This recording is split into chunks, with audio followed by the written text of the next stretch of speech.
mu ne jërëjëf mu ne xam nañ ne pësteef ak yitte ji mi ngi ci yow mu ne loolu doy na sëkk suñu yaakaar mu ne dalal na suñu xel mu ne ci lépp loo xam ne googu wàll la waaye jëriñal njaboot gi tamit mu ne sant nañ ci bu baax a baax mu ne di leen ci gërëm di leen ci ñaanal mu ne suñu borom gàttadu lañ ci tawfeex Sëñ Tuubaa ba lépp ni ngeen ko bëggee ngeen amee ko nu kawee seen jort jërëjëf incha allah. Dans le cadre de la présentation du projet Daara Atelier, le président de la République nous a donné l'instruction d'aller vers les cités religieuses présenter cet important projet de son quinquennat.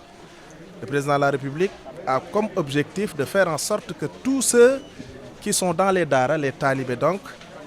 puissent avoir un métier à la sortie de leur apprentissage. Voilà pourquoi nous allons faire le tour des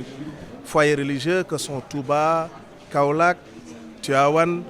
Ngexor, Médina Gounass. Donc tous ces foyers religieux-là feront l'objet de cette visite de présentation. Et les filières qui sont ciblées pour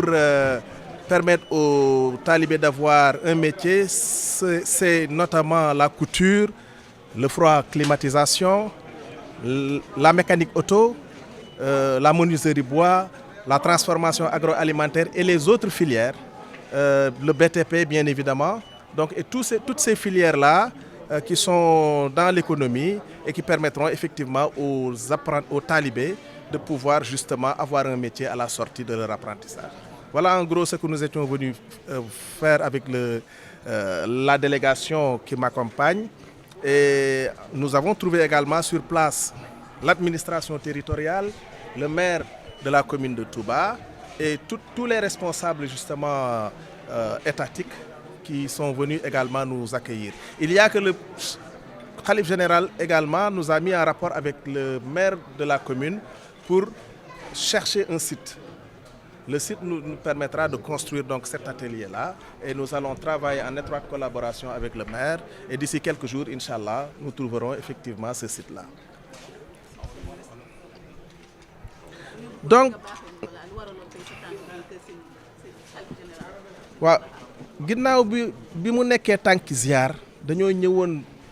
ci xalif général des Mourides pour présenter ko projet Daara Atelier bi nga xam ne dafa soxal lool président de la République. Président de la République ci dénk gi ñu ko dénk réew mi ci juróomi at yi dafa jël projet Daara Atelier def ko ci projet yu ëpp solo yi ndax li mu bëgg mooy ànd ak njiitu diine yi nekk ci Sénégal